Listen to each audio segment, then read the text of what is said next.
नमस्कार दोस्तों। कल शाम से जब से सीजीएल मेंस की आंसर की आई है तब से खूब हो हल्ला हो रहा है। यूट्यूब पे जहां देखोगे सबके सब लोग 30 के 30 क्वेश्चन फंसाए हुए हैं। अंग्रेजी के मास्टर चुप हैं पर मैथ के मास्टर 30 के 30 क्वेश्चन फंसाए हुए हैं कि पूरा का पूरा उनके यूट्यूब सीरीज से फंस गया, पेज बाई पेज फंस गया और क्वेश्चन बाई क्वेश्चन फंस गया, डेटा बाई डेटा फंस गया। सिर्फ एक टीचर नहीं, दो टीचर नहीं, सारे टीचरों की ऐसी भरमार लगी हुई है। मैंने अनुसर से पूछा तो अनुसर ने बताया इसमें कोई बड़ी बात नहीं क्योंकि इस बार का पेपर बहुत आसान आया है। सीजीएल मेंस के पहले अनुसर ने सिर्फ 8 सेशन दिया है और थोड़ी देर पहले हम डिस्कस कर रहे थे तो अनुसर ने बताया कि जो 8 सेशन दिया है उस 8 सेशन से 26 के 26 सवाल मैच कर गए हैं और 26 क्वेश्चन मैच कर गए हैं। तो मैंने पूछा कि सर कुछ बढ़िया सा जो है बना दो, इसमें कुछ यूट्यूब पे कह दो, भौकाल मच जाए और थोड़े से आप भी पॉपुलर हो जाओ। कहते इसमें कोई बड़ी बात नहीं क्योंकि पेपर ही आसान आया पिछले सालों के कंपैरिजन में और 8 सेशन में 26 क्वेश्चन फंस गया, इसमें कोई बड़ी बात नहीं है, हो हल्ला करने वाली कोई बात नहीं है। तो आज की ये जो वीडियो है ना, ये अनुसर आपके लिए प्रिपेयर कर रहे हैं 30 के 30 क्वेश्चन, जिसमें आपको मेंस में कैसे सवालों को सॉल्व करना चाहिए। 2025 वाले बच्चे जिनका पेपर खराब हुआ है उन्होंने क्या गलती किया है, क्या अनुसर से आपको सीखना चाहिए। ध्यान से इत्मीनान से शुरू से लेकर आखिरी तक देखिएगा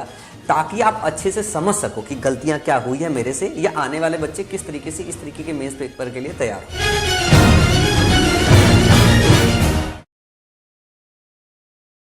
नमस्कार दोस्तों, कल सीजीएल मेंस 2025 की आंसर की आई है। तो आज के सेशन में हम उस मेंस में जो मैथमेटिक्स के 30 सवाल पूछे गए। मेंस के सवाल है बट निहायत ही आसान है, बहुत ज्यादा आसान है, मेंस के उस लेवल के लायक तो नहीं है। लेकिन हाँ, सवाल चाहे कितने भी आसान है, उनका जो सॉल्यूशन है, जो डिस्कशन है, वो आज बहुत भौकाली रहने। तो शुरुआत करते हैं अपने सेशन की और चलते हैं जरा सवालों को देखते हैं। ठीक है, अब पहला जो क्वेश्चन है आपके सामने, एक सवाल आपसे पूछा गया है कि 1 से लेकर के 100 तक कितने ऐसे इंटीजर हैं जिनके ठीक और ठीक 3 डिवाइजर है, 3 भाजक है। अब चूंकि जो आपके लिए मैंने 8 सेशन कंडक्ट किए थे सीजीएल मेंस से पहले, चूंकि समय टाइम जो था वो काफी कम था, 8 ही सेशन किए थे, बट 8 सेशन में मैंने आपको इतना कंटेंट दे दिया था कि आपसे बोला था कि आपका पेपर बहुत अच्छा होने वाला है। अब उसी सेशन में से ही सवाल आ गया। तो इसका मतलब ये नहीं है कि यार मैंने पूरा पेपर छपा रखा है, पेपर आसान है इसलिए सबके से छप रहा है। अब जैसे यही सवाल देख लो, क्वेश्चन आपको दे रखा है कि ठीक 3 भाजक, मैंने कॉन्सेप्ट पढ़ाया था, सवाल में क्या बताया था आपको कि 2 डिवाइजर किसके होते हैं, सिर्फ और सिर्फ प्राइम नंबर के होते हैं। ठीक और ठीक 3 डिवाइजर किसके होते हैं, प्राइम नंबर के स्क्वायर के होते हैं। 4 डिवाइजर, ये सारी चीजें आपको बताई थी। तो प्राइम नंबर का जो स्क्वायर होगा उसके सिर्फ और सिर्फ 3 डिवाइजर हमें मिलेंगे। और इवन लिखा हुआ भी है कि 1 से 100 तक कितने आपको प्राइम नंबर के स्क्वायर मिलने वाले हैं। तो एक तो 2 का स्क्वायर हो जाता है 4, 3 का स्क्वायर हो जाएगा 9, अगला प्राइम नंबर 5 का स्क्वायर हो जाएगा 25, उसके बाद अगला प्राइम नंबर 7 का स्क्वायर हो जाएगा 49। नेक्स्ट जैसे हम प्राइम नंबर पे पहुंचेंगे तो ये हमारा स्क्वायर 100 से ज्यादा हो जाएगा, तो इसकी जरूरत नहीं है हमें। तो 1 से 100 तक ऐसे कितने नंबर मिलेंगे जिनके सिर्फ और सिर्फ 3 डिवाइजर होने वाले हैं। आपका आंसर हो जाएगा बोले ऐसे 4 नंबर मिलेंगे। ये सब पहला क्वेश्चन था, आपकी क्लासेज में डिस्कस भी हुआ था एंड आई होप कि आपने अच्छे से किया भी होगा और अच्छे से करने लायक है। इस सवाल को कोई तवज्जो देने लायक सवाल है क्या। एक अगला सवाल देखो, ये कॉन्सेप्ट आपको एक पढ़ाया था टिग्नोमेट्री का, मैंने आपको बोला भी था कि पूरी टिग्नोमेट्री में जो सबसे इंपॉर्टेंट कॉन्सेप्ट है वो है आपका कॉम्प्लीमेंट्री एंगल कॉन्सेप्ट। उसके अलावा मैंने कुछ आपको डायरेक्ट रिजल्ट भी सिखाए थे। टिग्नोमेट्री पे 2 सवाल आए, एक सवाल आ गया कॉम्प्लीमेंट्री पे, एक सवाल आ गया डायरेक्ट रिजल्ट पे। आप पुरानी वीडियोस में अगर देखो जाके, और मैं नहीं कह रहा कि मेरी सारी वीडियोस देखो, सिर्फ उन 8 वीडियोस को ही देख लोगे ना, उन्हीं में ये सारा कुछ मिल जाएगा। अब यहां पर आपको ये लग रहा है कॉम्प्लीमेंट्री एंगल कॉन्सेप्ट, मतलब अगर ए और बी का सम 90 हो रहा है, तो मैंने बोला था कि कॉस अपॉन साइन हो या साइन अपॉन कॉस हो, अगर सम 90 हो रहा है तो इनकी वैल्यू कितनी होती है। ये आपके साथ क्लास में डिस्कशन हुआ था, ये आपके पेपर में आ गया है कि कॉस 39 अपॉन साइन 51। अब 39 और 51 कितना हो गया, 90। कॉम्प्लीमेंट्री बना रहा है तो इसकी वैल्यू 1। और कॉम्प्लीमेंट्री कुछ कॉन्सेप्ट डिस्कस किए थे, जैसे tan a tan b discussion हुआ था, cot a cot b discussion हुआ था, sine square a plus sine square b, अगर a और b 90 हो रहा है तो इसकी वैल्यू 1 होती है। यही आइडेंटिटी रखी, sine square a plus sine square b, तो इसकी वैल्यू भी कितनी हो जाएगी 1, रूट से बाहर आएगा 1 हो गया। तो 3/2, 3/2, डेढ़ में से अगर एक घटाओगे तो कितना बचेगा, आधा बचेगा। ये पेपर का क्वेश्चन है अगला, है ना। आप समझ पा रहे हो ना कि पेपर ही आसान है। तो ये वो सवाल है जो ना जहां से आपके कॉन्सेप्ट्स एक्चुअल में स्टार्ट होते हैं। अब कोई भी पर्सन अगर टिग्नोमेट्री पढ़ा रहा होगा तो डेफिनेट सी बात है कि कॉम्प्लीमेंट्री एंगल कॉन्सेप्ट डिस्कस करेगा ही करेगा। और अगर कर रहा है तो उसमें ये वैल्यूज यूज होंगी ही होंगी। अब उस बात पे आ जाओ कि भाई हमारे से पूरा पेपर फंस गया, मेरी समझ नहीं आता यार। मैंने भी वो जो 8 सेशन लिए थे उनमें जो आपके लिए सबसे ज्यादा इंपॉर्टेंट सवाल थे मैंने वही डिस्कस करे थे। उस पर आ जाए कि भाई मेरे से 26 सवाल फंस गए या 25 सवाल फंस गए, कोई मतलब नहीं है ना। वो हाँ, जब पेपर आपकी सोच से बाहर आए और वहां पर आप अगर बोलो कि नहीं यार मेरे से पेपर पूरा फंसा है, तब कोई बड़ी बात है। इस पेपर में 30 के 30 भी फंसा दो तब भी मुझे नहीं लगता कि ऐसी कोई बड़ी बात है, क्योंकि सारे सारे बेस। अब ये सवाल आपको भी पता ही है कि यहां से आपका अलजेब्रा का रेसिप्रोकल केस स्टार्ट होता है। मैं यहां पर भी स्क्रीनशॉट लगा के आ जाऊं कि देखो हमारे साथ, क्योंकि मैंने पढ़ा है, डेफिनेटली पढ़ा है ना। तो स्क्रीनशॉट लगा करके आ जाए कि देखो अगर ये दिखा है, ये देखो हमने कराया हुआ है हमारे पेपर से, तुम्हें भी पता है कि अलजेब्रा स्टार्ट ही यहां से होती है।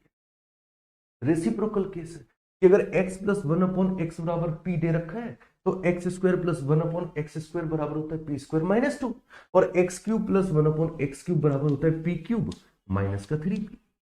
यहां से आपकी अलजेब्रा एक्चुअल में स्टार्ट होती है। अब उसको दिखाया जाए कि नहीं हमारे से पेपर आए, तो ओवरऑल जो पेपर आए हुए ना ये बहुत आसान है। और जहां जहां से आपके टॉपिक से स्टार्ट होते हैं वो तो हर टीचर पढ़ाएगा ना। अब ऐसा तो कोई टीचर नहीं होगा कि अलजेब्रा पढ़ा रहा है और रेसिप्रोकल केस पढ़ाएगा, पॉसिबल है नहीं है।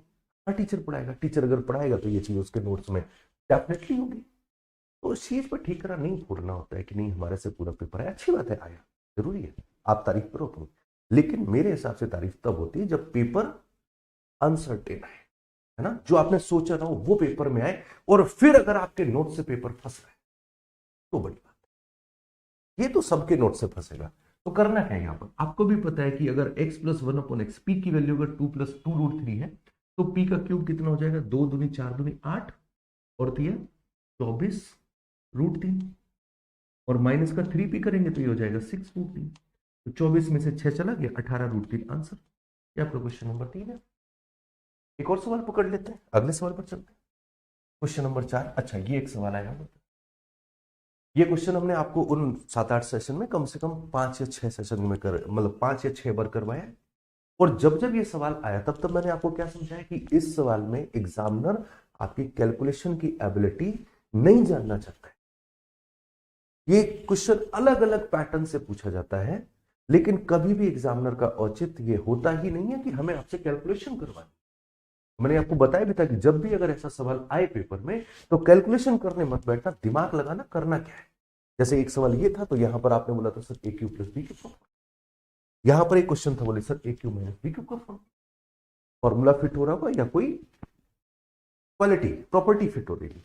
अब जैसे ये सवाल है आपके साथ, अगर आप वैल्यूज को देखो तो कहीं ना कहीं 16.67 दिख रहा है, 83.33 दिख रहा है, 33.33, 12.5, ये सारे के सारे नंबर्स कहीं आपने परसेंटेज के कन्वर्जन केस में पढ़े, राइट। अगर हम परसेंटेज के कन्वर्जन केस को देखें तो ये 16.67 क्या होता है, तो सर ये 1/6 होता है। 1/6 की वैल्यू आप 16.67% लिखते हो, परसेंट की 2 जीरो दशमलव उधर पहुंचा दिए। ये क्या लिखा है, बोले सर ये 5/6 की वैल्यू लिखी है परसेंटेज में। ये क्या है, 1/3 की वैल्यू लिखी हुई है अपॉन ये 22.22 कहां पर पहुंचता है, 2/9 पर, तो ये 2/9 की वैल्यू होगी। सेम उसी तरीके से ये आपका 2/3 हो जाएगा, लास्ट वन होता है 1/5। ये कन्वर्जन फॉर्म था, समझ गए। अब आप देख लीजिए चीजें बड़ी आसानी से कट जाएंगी। अगर आप कैंसिल करने बैठेंगे तो यहां से अगर कैंसिल किया जाए ये खत्म हो जाएगा, 3 3 3 ये सब खत्म हो गया, यहां पर 2 बचेगा, 2 बचेगा, 2 दूनी 4, ये गया 2 इधर पर पहुंच जाएगा। इस 2 से इस 2 को कैंसिल कर दो, आपके पास अल्टीमेटली कितना बच रहा है, 5/2। 5/2 का मतलब 2.5, ऑप्शन डी करेक्ट। तो कन्वर्जन, एक चीज हमें ये चीज ध्यान रखना, कभी भी अगर ऐसा फॉर्मेट का सवाल आ रहा है आपके सामने तो हमेशा ध्यान रख लो कि वो कैलकुलेशन नहीं पूछ रहे, वहां पर कोई ना कोई प्रॉपर्टी फिट हो रही होगी। और इस पर आपको जाने कितने सवाल लगवाए थे, और इवन ना सिर्फ मेरी, आप किसी का भी कोई सेशन देख लो, आप मूक लगाओ, आपको मूक में इस तरीके के सवाल भर भर के मिलते हैं। तो उस पर ठीकरा फोड़ने का कोई मतलब नहीं है कि भाई हमारे से आया तो हमारे वाले से, है ना। चलिए, क्योंकि सवाल ही ऐसे है। एक अगला क्वेश्चन, हाँ ये चीज है। अब ये जब सवाल आया था मैंने आपको बताया था कि पिछले 3 साल से एसएससी आपसे स्टैट्स पे सवाल पूछ रहा है, और हर बार वो सवाल पूछता है पूरी दम से पूछता है, लेकिन वो हर बार एक लूप छोड़ रहा है। आप उस वीडियो में जाकर के देखना, मेरी यही वर्डिंग है कि एसएससी सवाल पूछ रहा है लेकिन हर बार वो लूप छोड़ रहा है। आप वो लूप को पकड़ लीजिए। एक सवाल हमने को डिस्कस किया था, ऐसे 3-4 सवाल डिस्कस हुए, राइट, और हर सवाल में आपको ये लूप मैंने दिखाया भी था कि ये लूप पकड़ लो। एसएससी अभी इसको डिकोड नहीं कर पाई है क्योंकि उनको इसको ब्रेक करना नहीं आता है। अब इस सवाल में क्या था कि इन्होंने पूछा था कि मोड क्या है। मोड मतलब जो नंबर सबसे ज्यादा बढ़े, तो मैंने बोला था कि मोड ये है 25 और 30 के वेरिएशन के बीच में होगा। तो 25 और 30 के बीच में आपका एक ही ऑप्शन था, इसीलिए तो हमने इन 3 को काटा था। बाद में नो डाउट उसको डिस्कस भी किया था, लेकिन मैंने बोला था कि इस बग को अभी तक एसएससी दूर नहीं कर पाई है। अभी आपके पेपर में सवाल है। सवाल इन्होंने बोला है कि आपके पास में 50 में से प्राप्त अंक है तो आपको माध्यिका निकालनी है। माध्यिका मतलब बीचों बीच वाला नंबर। टोटल नंबर कितने? बोले सर 8 5 13 6 19 6 25 और 5 30। तो माध्यिका कहां पहुंचेगी? 15वें और 16वें नंबर पे। अब 15वां और 16वां नंबर कहां मिलेगा? बोले 8 5 13, 15वां और 16वां नंबर हमें इस वाले वर्टिकल में मिल जाएगा। ये वर्टिकल है कितना? 20 और 30 के बीच में हमारी माध्यिका होगी। यही तो सिखाया था। अब 20 और 30 के बीच में हमारे पास सिर्फ और सिर्फ एक ऑप्शन, अभी तक ब्रेक नहीं कर पाई। और ये चीज आपको क्लास में प्रॉपरली समझाई थी कि अभी तक स्टेट्स पे जो भी सवाल पूछ रहे हैं उनमें हर जगह पर वो ऐसा लूप छोड़ रहे हैं आपके लिए, तो ये आपके लिए एक अपॉर्चुनिटी है। सिंपल वर्डिंग यही थी उस क्लास की भी। आप वीडियो प्ले करो जाके, आपको मिलेगा वो सब। एक और सवाल है, अच्छा इसका सॉल्यूशन भी डिस्कस कर लेंगे, लेकिन एक और सवाल आया था। ये लोग एक और स्टेट्स का सवाल है पेपर का, इसमें भी सेम प्रॉब्लम, इसमें भी सेम वही चीज दे रखी है। यहां पर क्या है? बोले सर यहां पर इन्होंने पूछा है कि औसत आयु बताइए। मीन आपसे पूछा गया इस पूरी टेबल का। अब अगर मीन निकालने के लिए पहुंचते तो एक बार जरा टोटल करते हैं कितने लोग हैं। तो 10 और 12 22 8 30 5 35 15 50 60 70 75 लोग हैं। 75 लोग हैं तो मीन है, तो लगभग बीच वाला नंबर चाहिए। बीच वाला नंबर कहां पर पहुंच रहा है? अब एक चीज और समझना है, यहां पर भीड़ थोड़ी सी ज्यादा बढ़ रही है, यहां पर भीड़ थोड़ी सी कम। लेकिन अगर हम एवरेज लाइन अगर खींचे यहां से तो हमारे पास कहीं ना कहीं ये बन रहे जाकर के 30 और ये 5 35, लगभग इस लाइन के आसपास हमारा मीन बैठेगा जा। अब इस लाइन के आसपास आपके पास कौन सा ऑप्शन है? 43। अच्छा इसको आप एक तरीके से और कर सकते हो, कंपैरिजन से भी कर सकते हो। कंपैरिजन से कैसे करेंगे वो भी सिखाया था कि अगर हम ये सब कुछ हटा दें, हमारे पास पहला ऑप्शन कौन सा है? बोले 38 38 यहां पर पहुंच रहे हैं। अब आप खुद सोचो कंपैरिजन से, एक साइड पर सिर्फ 22 लोग हैं और उनकी वैल्यू बहुत छोटी है, और दूसरी साइड पर कितने हो गए हैं? यहां पर देखो 30 और 15 45 लोग हैं। एक साइड पर 45 लोग हैं, एक साइड पर सिर्फ 22 लोग। 22 लोगों की वैल्यू बहुत छोटी, 45 की वैल्यू बहुत ज्यादा है। आपको लगता है कि इनका बैलेंस यहां पर बनेगा? नहीं बन सकता। 32 बोले और छोटा हो गया और ऊपर पहुंचा है, ये तो और खराब हो गया। ये दोनों खत्म हो गए हमारे। अब बची बात इन दोनों की 54 और 43 की। 43 कहां पर पहुंच रहा है? 54 बोले सर 40 54 पहुंच रहा है सबसे आखिरी वैल्यू। क्या आपको लगता है कि मीन एवरेज सबसे लास्ट में पॉसिबल है? एवरेज बीच की वैल्यू।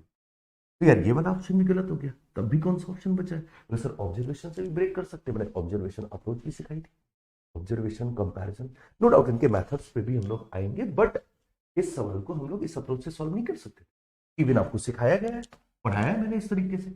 अब जरा एक काम करते, जो पिछला सवाल हमारा छूट गया इसको एक बार मेथड से डिस्कस कर लेते कि इसका मेथड क्या है। कि सपोज करो एसएससी इस वीडियो को देख ले और बोले यार अनुज सिंह ने तो पॉइंट पकड़ा दिया, अब अगले बार पेपर में ऐसे सवाल ऐसे ऑप्शंस नहीं रख सकते। तो उस केस में आप इस सवाल को कैसे करोगे वो समझो। सबसे पहला काम आपने ये कैलकुलेट किया, बोले सर टोटल 30 लोग हैं, तो हमारी मीडियन वाला जो कॉलम है वो ये है। इसकी लोअर लिमिट कितनी है? 20, मतलब 20 तो जाएगा, मीडियन 20 तो होगी। एडिशनल डिफरेंस कितना होगा बस वो पता कर लो। तो इसमें प्लस करो, टोटल नंबर कितने? बोले सर 30। टोटल नंबर कितने? 30। 30 का आधा 15, फॉर्मूला होता है 30 का आधा 15। अच्छा इससे ऊपर कितने लोग हैं? 13 लोग हैं। 15 में से 13 घटा दीजिए, अपॉन इस वाले कॉलम में कितने लोग हैं, इनटू ये वेरिएशन कितना बड़ा है, 20 से लेकर 30 तक की गैपिंग कितने की? 10 की। इसको आप सॉल्व कर लेंगे, आंसर कितना आ जाएगा? 23.3। कैलकुलेट अगर करते हैं तो 15 में से 2 गया, 13 गया, 2 बचा, 2/6 1/3। 3 से अगर कैंसिल करेंगे तो ये पूरी वैल्यू आ जाएगी आपके पास 3.33।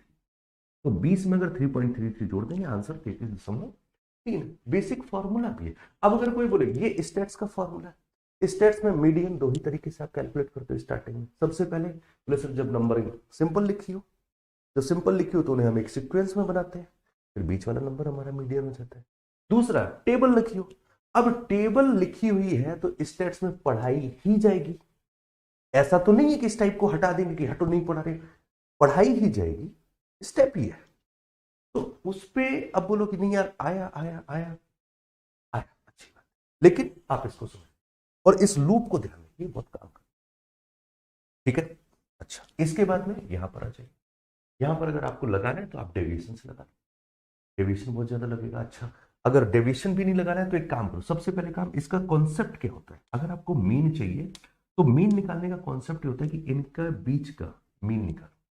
25 और 29 का मीन कितना हो जाएगा, 30 और 34 का मीन कितना हो गया, 32, 35 और 39 का मीन 35, और से अगर देखते जाओ तो 42, फिर 47, फिर 52 और लास्ट में 70, ये मीन आ गया। अब आपको क्या करना होगा, बोले सर इनका मल्टीप्लाई करना होगा, जो भी आए इनका मल्टीप्लाई करना होगा, जो भी आए ऐसे करके हमें लिखना है। मेरा कहना है इतनी लंबी चौड़ी कैलकुलेशन करने की कोई जरूरत नहीं है। आप एक काम करो, कोई भी इनमें से डेविएशन अप्लाई करो। डेविएशन क्या होता है कि हम अपनी तरफ से किसी भी एक नंबर को मीन मान लेते हैं। यार मैंने मान लिया कि मेरा मीन कितना है, मेरा एवरेज कितना है, 42 है, चलो ना, अब उसके बाद आगे की चर्चा हम करेंगे। अब 42 से अगर 27 को देख लो तो 15 कम है, 10 नंबर पे डिफरेंस कितना आएगा, 150 का। 42 से 32 10 कम है, 12 के लिए डिफरेंस 120 का। ये 5 कम है तो 8 पंचे 40, यहां पर डिफरेंस 0 का। ये 5 ज्यादा है तो 15 अपना 75 प्लस का 75 होगा। ये 10 ज्यादा है तो ये प्लस का 100 हो जाएगा, और ये 15 ज्यादा है, 15 गुणा 15 ये हो जाएगा 200। ये डिफरेंस क्रिएट हो रहा है। अब अगर टोटल करें 150 और 120, 270, 310 माइनस में बन रहा है, 310 माइनस में बन रहा है, 225 और 75 300, ये क्या, अब माइनस का 10 बचा है तो ये 100 से डाइल्यूट करेंगे तो अल्टीमेटली प्लस का 90 आ गया, और वो प्लस का 90 आपको इन 75 लोगों में बांट देना। तो अगर 90 को आप 75 लोगों में बांटोगे तो कितना आ जाएगा, तो आपको सर प्लस का 1:1/5, 1/5 को लिखेंगे तो टोटल कर दो, 42 में अगर जोड़ दोगे तो आंसर हो जाएगा 43.2। ये सॉल्यूशन है, बट सॉल्यूशन की जरूरत थी आपको, नहीं थी ना। मैंने सिखाया ना कि आप ऑब्जर्वेशन करके आपके पेपर के लगभग लगभग 20 से 22% क्वेश्चन को ब्रेक कर सकते हो। ये ऑब्जर्वेशन का ही सवाल था, 10 सवाल भी ऑब्जर्वेशन का ही था, है ना। तो ये क्वेश्चन हो गए 5। आगे बढ़ते हैं अपने अगले सवाल पे। नेक्स्ट क्वेश्चन ये देखो, पूरी की पूरी वैल्यूज, अरे हमारे पेपर से तो वैल्यूज मैच कर रही हैं। कुछ वैल्यूज पर्टिकुलर ऐसी होती है, जैसे अभी बात बताओ, टाइम एंड वर्क का सवाल होता है, ए कोई काम 20 दिन में करता है, बी कोई काम 30 दिन में करता है, तुम्हें भी पता है 50 सवाल इस वैल्यू पे बने। मजा तो तब हम माने जब पेपर में आए कि ए किसी काम को 414 दिन में कर रहा है, बी 536 दिन में कर रहा है, और सी 788 दिन में कर रहा है। ये सवाल आपके सीट में होना चाहिए, तो हम माने कि आपने पेपर फंसाया। अब 31,225 को हमने उठाया था, ये देखो कितना लिखा है, 15,625 से कितनी राशि बन रही है, 19,683, क्योंकि नॉर्मल वैल्यूज हैं 25 का क्यूब, 27 का क्यूब, 28 का क्यूब, वो वैल्यूज हैं जो सीआई में फ्रिक्वेंटली यूज होती हैं। अब 15,625 लिखी, कोई राशि 15,625 है और वो बाद में 19,683 हो रही है, तो ये तो बच्चे को पता है कि सर ये 25 का क्यूब लिखा है, ये 27 का क्यूब लिखा हुआ है, क्यूब फॉर्मेट ही है। और क्यूब फॉर्मेट ऐसे भी डिसाइड हो रहा है कि इन्होंने बोल रखे कि अर्धवार्षिक रूप में अगर हम अप्लाई कर रहे हैं तो टाइम डबल हो जाएगा, 1.5 साल को हम लिख देंगे 3 छमाही, और 3 छमाही हमें ये इंडिकेशन देता है कि भैया जो भी ब्याज बन रहा होगा, जो भी राशि बन रही होगी वो क्यूब फॉर्मेट पे बनेगी। तो जो प्रिंसिपल है हमारा मेरे भाई, वो लिखा है 15,625, और जो अमाउंट है वो है 19,683। अब चूंकि 3 यूनिट की वजह से, 3 छमाही की वजह से ये प्रिंसिपल और अमाउंट क्यूब फॉर्मेट क्रिएट करते हैं, आपको भी मालूम है ये बात। तो ये लिखा है 25 का क्यूब, और ये लिखा हुआ है 27 का क्यूब। इसका मतलब राशि हर साल में 25 से 27 हुई होगी, 25 से 27 हुई है, इसका मतलब 2 रुपए ब्याज मिल रहा है 25 पर। इंटू 100। याद करो इस सवाल पे हम लोगों ने सॉल्व करने के बाद 8% आएगा, और इतना आने के बाद मैं स्टार भी लगाता था। ये स्टार क्यों लगाते थे? क्योंकि ये वो जगह है जहां तुमसे गलती होगी, और एग्जामिनर ने इस लूप को ढूंढा है, दिया है उसने 8%। अब अगर आपने क्लास अटेंड करी हो, अगर आपको अगर ये स्टार याद होगा तो आप बच जाओगे, नहीं तो शायद 8 लगा सकते हैं। इस 8 में प्रॉब्लम क्या है? क्योंकि ये जो रेट ऑफ इंटरेस्ट है ये किसका है? आधे साल का है। अगर आधे साल का रेट ऑफ इंटरेस्ट 8% है तो पूरे साल का रेट ऑफ इंटरेस्ट 16%। क्लास से सवाल है। और एक बात और बताओ, ये जितने भी स्क्रीनशॉट लगाएंगे इन लोगों ने, है ना, क्योंकि मेरा ये स्टाइल नहीं है। आप लोगों ने इतने बार देखा होगा कि मैंने जाने कितने बार पेपर डिस्कस किया, मुझे नहीं आता ये सब कर। क्या मतलब है? मेरा काम है पढ़ाना, मैं आपको जेन्युइन चीजें पढ़ाता हूँ, वो पढ़ाता हूँ जो एग्जाम में आए। बट इन सब ने समझाया, बोले नहीं सब दिखाना जरूरी, तो मैंने कहा करो, मैं नहीं कर रहा।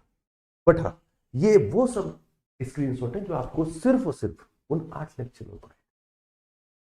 वो फिर से वही चीज बता रहा हूं कि पेपर को फंसा पाना, ये इस सीजीएल मेंस वाले पेपर को फंसाना मेरे हिसाब से कोई उतना बड़ा अचीवमेंट नहीं है। अगर 8 सेशन में से 26 सवाल फंसा सकते हैं, तो गलती से अगर मुझे 15 सेशन मिल गए होते तो फिर तो पूरा पेपर छपा के निकाल देते। बात समझ में? अब इसमें मैं अगर मेरे से कोई पर्सनली पूछे ना कि अनुज ये तुम्हारा अचीवमेंट नहीं है, क्योंकि ये सब वो सवाल है जहां से वो टॉपिक ही शुरू हो रहा होता है। आप खुद बताओ, छमाई तिमाई का यहां से नहीं पढ़ते हैं। अब अगर सीआई के टॉपिक में छमाई तिमाई कोई पढ़ाएगा तो कंफर्म है कि उसको ये सवाल लेना ही पड़ेगा। और अगर कहीं उसने 10 सवाल ले लिए तो उन 10 सवाल में एक वैल्यू 27 का क्यूब भी होगी, एक वैल्यू 28 का क्यूब भी होगी, एक वैल्यू 21 का क्यूब भी होती है, 92 61 कई बार लगाए। बात समझ गए ना? तो ये इनिशियल है उन सभी टॉपिक्स के। ये सवाल है। जब जब टाइम एंड वर्क की बात है, मैंने आपको हर बार टोका, आपको हर बार क्रिटिसाइज किया।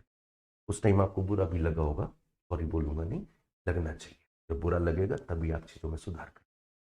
जब जब टाइम एंड वर्क की बात आती थी, मैं आपसे बोलता था कि एग्जामिनर पैटर्न अपना बदल चुका है। अब टाइम एंड वर्क में सिर्फ और सिर्फ एलसीएम मेथड पर डिपेंड मत रहो, टाइम बचाया जा सकता। और हमने आपको कई बार, अब जैसे एक ही स्क्रीनशॉट लगाया है, इसमें मैंने आपको कौन सा, इसमें हमने आपको कंपैरिजन कॉन्सेप्ट सिखाया, बोला था।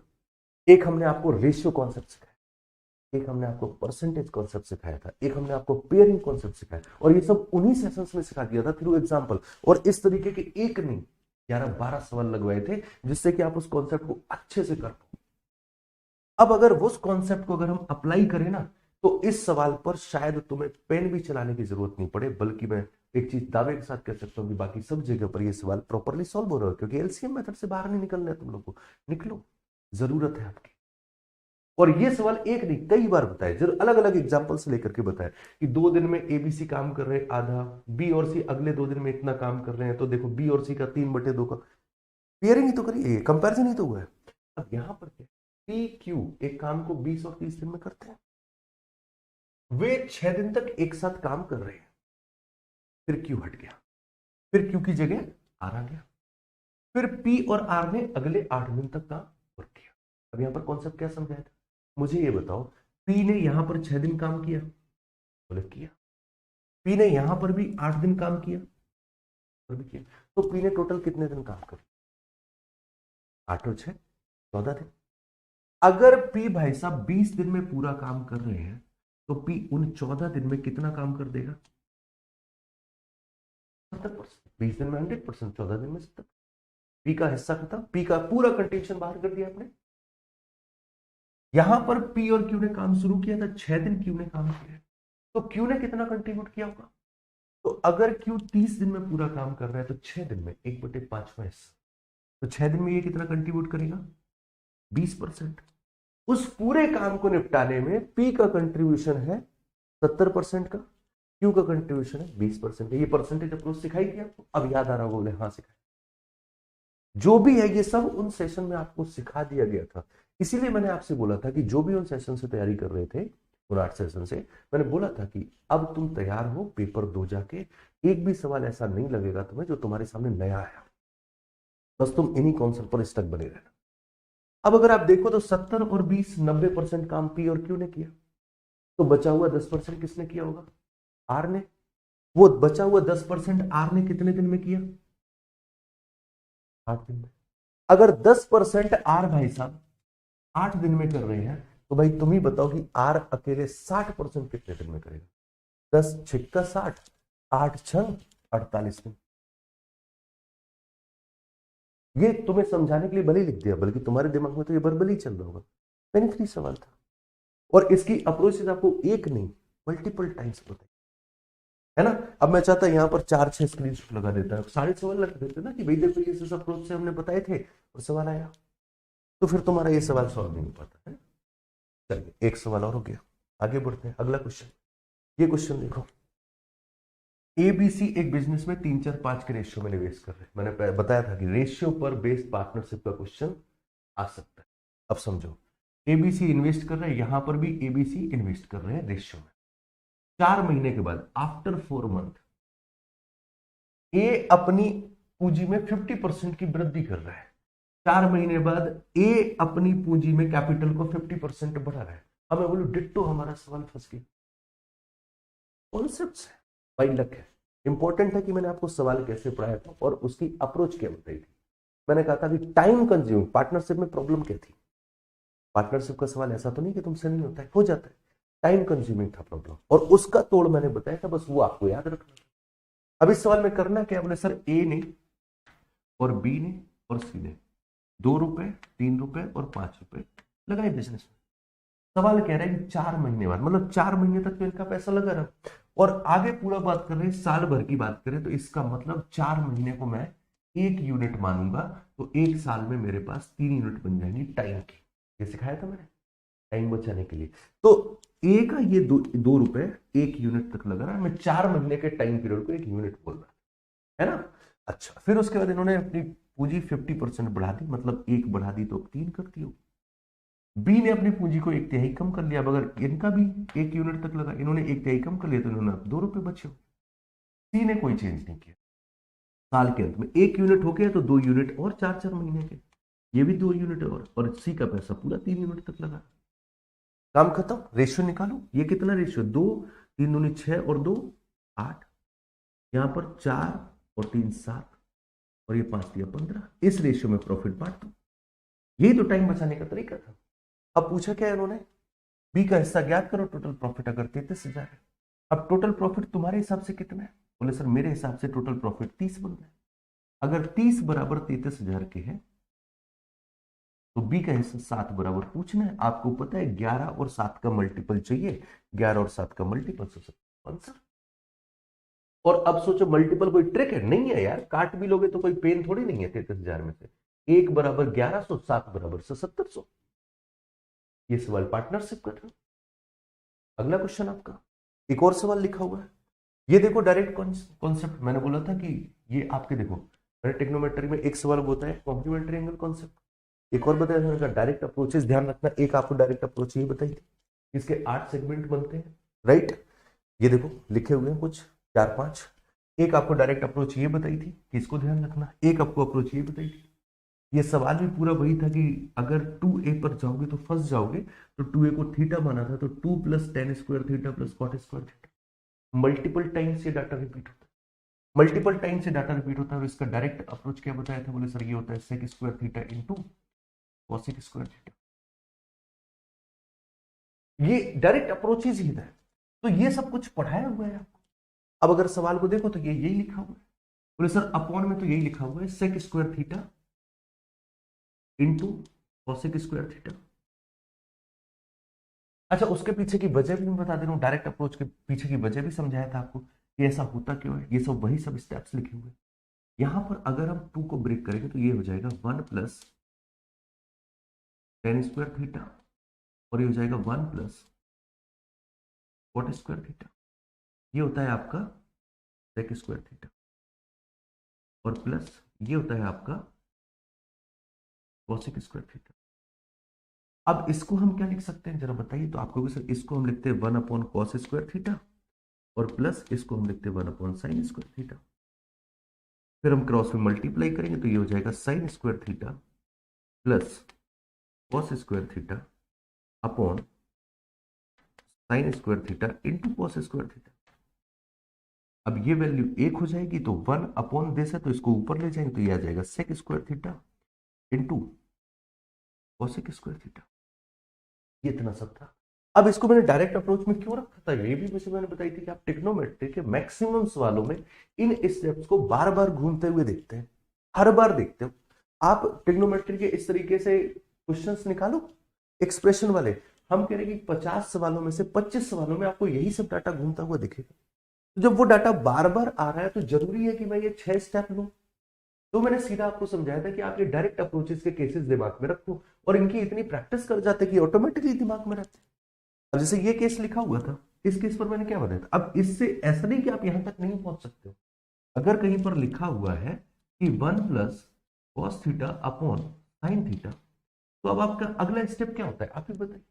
आप कहीं सर कॉन्जुगेट से मल्टीप्लाई कर देंगे तो ये हम 1 minus cos theta upon 1 minus cos theta multiply करेंगे तो ये हो जाएगा 1 minus cos square theta upon sine theta bracket में 1 माइनस कॉस थीटा।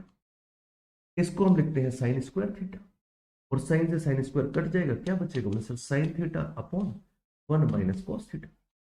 यही तो लिखा है। तो ऐसा नहीं कि हम कैलकुलेट नहीं कर सकते, लेकिन जब हमें मालूम है कि ये सब बार बार यूज होना है, बार बार यूज होना है, तो क्यों ना इसका डायरेक्ट फॉर्म कर लिया जाए। और डायरेक्ट फॉर्म क्या बताया था कि जो भी लिखा है 1 साइन थीटा और कॉस थीटा में कुछ भी लिखा है आपको बराबर करके पहले तो फ्रैक्शन पलट दो, तो sine theta upon sine change कर दो 1 माइनस कॉस थीटा। इस तरीके के 8 फॉर्मेट की आपको डायरेक्ट अप्रोच बताई थी हमने, है ना। तो वही सब आपके एग्जाम में यूज होता है। अब इसमें ये यूज हो गया तो एक बच्चा ये है जो इतना पूरा कैलकुलेशन कर रहा हो, आप ये डायरेक्ट अप्रोच सीख चुके हो, तो आपने जैसे ही देखा आप सीधे यहां से यहां पर चल तुम्हारे एक काम आपने ये निपटाया। दूसरा आपने यहां पर टेन को क्या लिखा, बोले सर टेन को हमने लिखा sine square theta upon cos square. तो यहां से हमने सर साइन स्क्वायर थीटा को ले लिया, ब्रैकेट में आ गया हमारे पास 1 upon cos square theta minus का 1। अब अगर मैं इसको सॉल्व करूं, समझ लो, अगर मैं इसको सॉल्व करूं तो ये हमारे पास क्या बन रहा है, बोले सर ये साइन स्क्वायर थीटा तो एक लिखा ही हुआ है, राइट। ये 1 माइनस कॉस स्क्वायर थीटा होगा तो ये एक और साइन स्क्वायर थीटा बना देगा upon cos square theta and whole upon sec square theta into cosec square theta. तो ये अपॉन वाली चीज है तो वो इसी के साथ में जुड़ जाएगी जाके 1 upon sec square theta into cosec square theta. तो कॉस से सेक खत्म, ये कॉसेक ऊपर पहुंचेगा, ये भी साइन का हो जाएगा, तो sine square sine square sine square sine की पावर 6 थीटा, ऑप्शन ए। अब इसमें एक शॉर्ट ट्रिक एक लगा दे, कौन सी शॉर्ट ट्रिक लगा दे, बोले थीटा बराबर 45 रख लो या थीटा बराबर कुछ और रख लो, बेटर है, वो भी रख सकते हैं, कोई बड़ी बात नहीं है। लेकिन ये डायरेक्ट अप्रोचेस भी तो काम की है, इनसे सवाल आपके और आसान होता है ना। चलिए ये क्वेश्चन भी हो गया। तो मेरे हिसाब से मतलब मैं अगर दिखाऊं तो वो सारे स्क्रीनशॉट दिखाना, मैंने कहा यार नहीं ज्यादा नहीं चाहिए, और जिनको बाकी के भी देखने कि भाई और कौन कौन से सवाल फंसे हैं आपके, आप सुकून से, वो सिर्फ 8 ही लेक्चर है और हर एक लेक्चर आई थिंक शायद 3 घंटे 3.5 घंटे की ड्यूरेशन का है, तो टोटल 25-26 घंटे की क्लास है, लगभग 28 घंटे की क्लास है। आप देख लीजिए, उनमें आपको मिल जाएंगे। मैं नहीं कह रहा कि आप मेरा पूरा कोर्स देखो 200 घंटे का, उसमें 200 घंटे कोर्स में तो सबके में आएगा, और उसके पीछे की मैं एक ही वजह बता रहा हूं, क्योंकि ये वो सब सवाल है जो आप अपनी प्रैक्टिस के दौरान करते हैं। मैं क्या बोलता हूं, बड़ी बात तब है जब सवाल नया हो और वो आपकी सीट से आया हो। सवाल इररिलेवेंट हो, सवाल अजीब सा हो, देख के लगे यार ये सवाल तो पहले नहीं देखा, और वो आपकी सीट में मिले, ये तो बेसिक स्टार्टिंग है। आइए लो अब एक और सवाल, मैं ये सब हटा दे रहा हूं, ये सब छोड़ो, छुट्टी करो, इनकी कोई मतलब नहीं है, साइड करो। हम अपने सवालों पर पहुंचते हैं, अब क्वेश्चंस को समझते हैं। 11वां सवाल पर पहुंच चुके हम लोग, है ना, काफी सवाल लग गए। तो एक एक राइट एंगल प्रिज्म है, ठीक है, इसका आधार एक ट्रेपीजियम है, ये लो ट्रेपीजियम, जिसकी समांतर भुजाएं 10 और 20 सेंटीमीटर, ये वाली भुजा 10 सेंटीमीटर की, ये वाली भुजा 20 सेंटीमीटर की, गैर समांतर भुजाएं 13-13 की। अब देखो यही कॉन्सेप्ट तो पढ़ा है वहां पर कि अगर बराबर गैर समांतर भुजाएं बराबर हैं तो क्या करना है बोले सर, अगर यहां से परपेंडिकुलर ड्रॉ करेंगे, राइट, तो ये दोनों सेगमेंट आपस में बराबर हो, करेक्ट। अब ये अगर 10 है तो ये भी 10 हो जाएगा, तो इन दोनों का जोड़ कितना होगा? 10। इसका मतलब 5 ये हो जाएगी, 5 ये हो जाएगी, और ये वाला सेक्शन 10 का रह जाएगा। ऐसे ही तो 20 को बांटोगे। अब आपको पता है राइट एंगल लगा है, तो 5 12 13 ट्रिपलेट कॉन्सेप्ट, सारा काम कंप्लीट है आपका।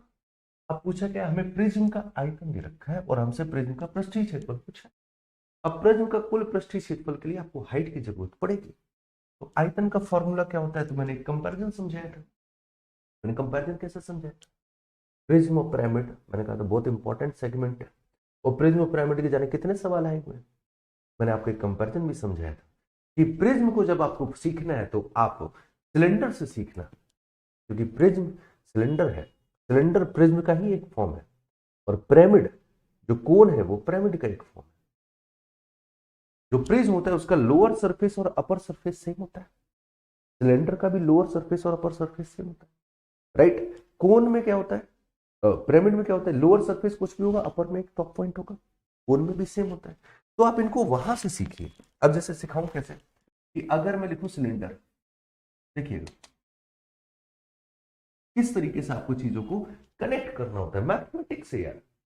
अब सिलेंडर में अगर मैं वॉल्यूम पूछूं तो वॉल्यूम क्या होता है, आपको सर पाई आर स्क्वायर है, ये क्या है पाई आर स्क्वायर, बोले सर ये एरिया ऑफ बेस। तो प्रिज्म का वॉल्यूम क्या हो जाता है, बोले sir area of base into height. अगर मैं इसका सी एस ए पूछूं कर्व्ड सरफेस एरिया, तो क्या होता है, बोले सर ये होता है 2 पाई आर एच। ये 2 पाई आर क्या है, बोले सर सर्कमफ्रेंस ऑफ बेस। तो यहां पर भी क्या आ जाएगा, बोले सर पेरीमीटर ऑफ बेस।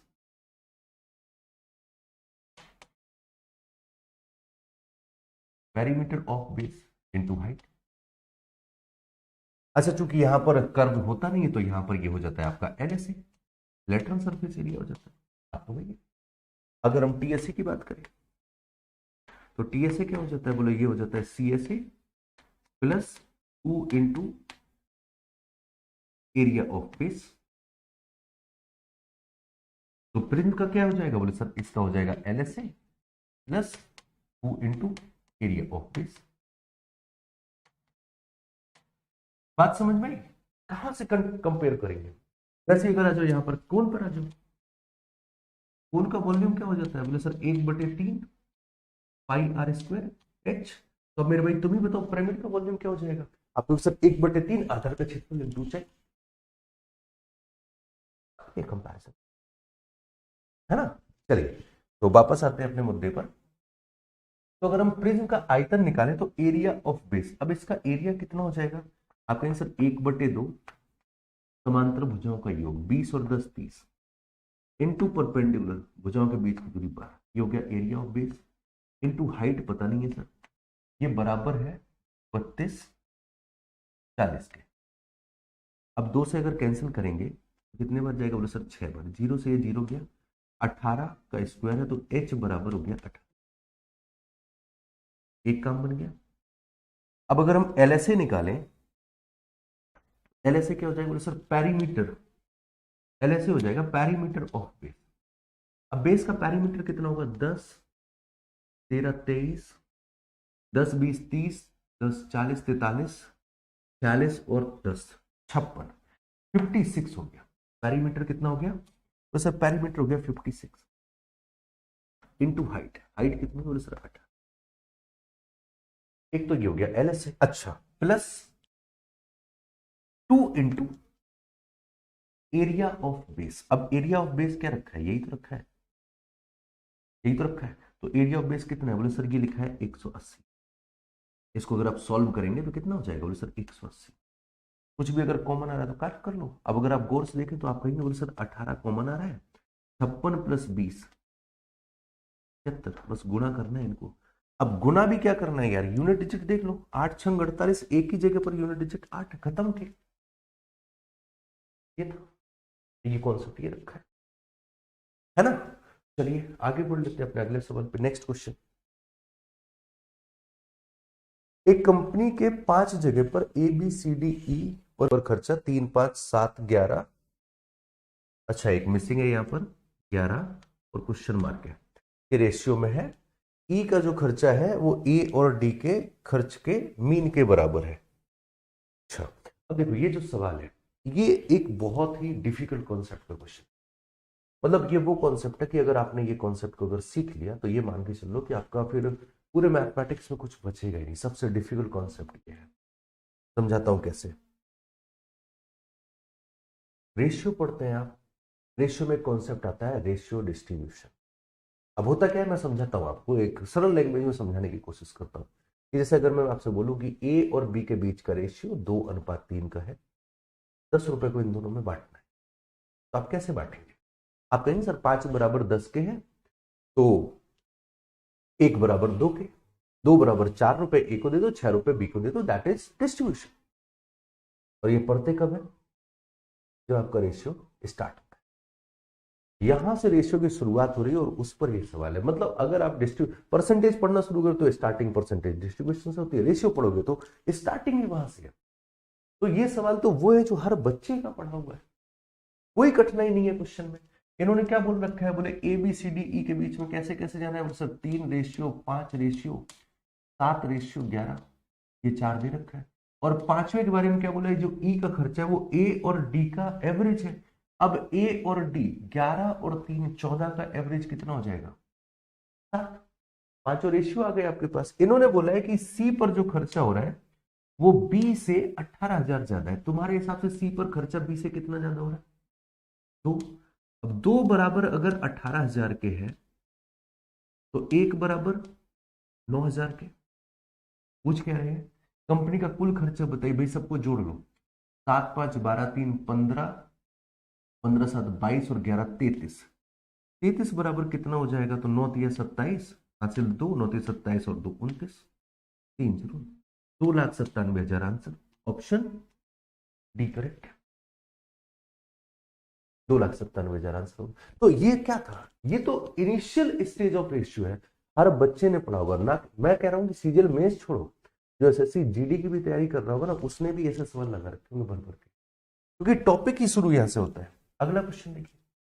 हाँ, ये एक क्वेश्चन है, लेकिन जिन्होंने स्टेट्स पढ़ा होगा उन्होंने भी ये पढ़ रखा होगा, क्योंकि स्टैंडर्ड डेविएशंस के कुछ कंडीशंस होती हैं। जब आप स्टैंडर्ड डेविएशन पढ़ते हो, स्टैट्स अगर पढ़ोगे तो उसमें एक पार्ट होता है स्टैंडर्ड डेविएशन, है ना, मानक विचलन कॉन्सेप्ट ही। अब मानक विचलन की एक प्रॉपर्टी होती है कि मानक विचलन अगर कुछ नंबर्स का है, राइट, और अगर आप सेम एक्टिविटी हर एक नंबर में कर रहे हैं, कॉन्सेप्ट है, अगर आप सेम एक्टिविटी हर एक नंबर में कर रहे हैं तो वो एक्टिविटी आप 4 फॉर्म पे कर सकते हैं। कौन कौन से फॉर्म पे कर सकते हैं? या तो हम नंबर्स को जोड़ेंगे, या हम नंबर्स को घटाएंगे, या हम नंबर्स को गुणा करेंगे, और या फिर हम नंबर्स को भाग करेंगे। इन 4 के अलावा भी 5वीं एक्टिविटी नहीं करने वाले। तो मानक विचलन जो होता है, जो आपका स्टैंडर्ड डेविएशन होता है, वो प्लस और माइनस पर इंपैक्टफुल नहीं होता है, उसमें कोई भी चेंज नहीं होता है। हाँ, अगर गुणा कर रहे हैं या भाग कर रहे हैं तो वो आपके मानक विचलन पर दिख जाता है। ये चीज होता है। जैसे अगर मैं बोलूं कि आपके पास कोई डाटा है, जैसे ये है, ये आपके पास डाटा है, और मैं आपसे बोलूं कि इस डाटा में मैं 4 जोड़ दूं हर एक नंबर पे, और फिर 3 घटा दूं, और फिर 2 से गुणा कर दूं, और फिर 5 से भाग कर, मैंने इतना सब कर दिया, तो बताओ मानक विचलन कितना हो जाएगा? तो आप कहोगे सर अगर हर एक नंबर में कर रहे हैं तो मानक विचलन पर इन दोनों का कोई फर्क नहीं पड़ेगा। जो भी हमारा डेविएशन होगा वो 2 गुना हो जाएगा और 5 का भाग, ये हमारा फाइनल डेविएशन। ये प्रॉपर्टी है स्टैंडर्ड डेविएशन की। और अगर आप स्टैंडर्ड डेविएशन पढ़ते हो तो आपकी शुरुआत भी यहीं से होती है। अब इन्होंने बोला कि हमारे पास कुछ नंबर्स हैं, इनका जो मानक विचलन है वो 5 है। अब अगर मैं हर एक नंबर में 7 घटा रहा हूं तो नया मानक विचलन बताइए। आपको पता है घटाने का कोई भी फर्क नहीं पड़ना है, आंसर बोले 5 का 5 ही रहेगा, खत्म बात। ये सवाल था, है ना। चलिए आगे बढ़ते हैं। ये एक क्वेश्चन अच्छा है जिसका एक्सप्लेनेशन आप सभी के सामने होना चाहिए। सब लोगों ने अलग अलग तरीके से समझाने की कोशिश करी, बट मैं चाहूंगा कि आप एग्जाम हॉल में इस सवाल को कैसे, आलू प्याज तो बाहर बैठ करके काटे जा सकते हैं। एग्जाम हॉल में सर एक पेन ले जाना अलाउड नहीं होता है, चाकू और छुरी और आलू प्याज कहां से लेकर के जाए। तो इसको जरा थोड़ा सा इमेजिनेशन के साथ समझते हैं, और ये सारी हिंट आपको सवाल नहीं दे रखी है। इसके लिए आपको समझने की जरूरत है टोटल सरफेस एरिया का कॉन्सेप्ट।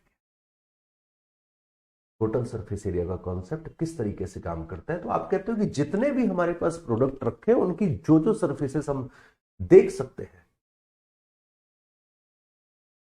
वो सब टोटल सरफेस एरिया होता है। मैंने कहा डन।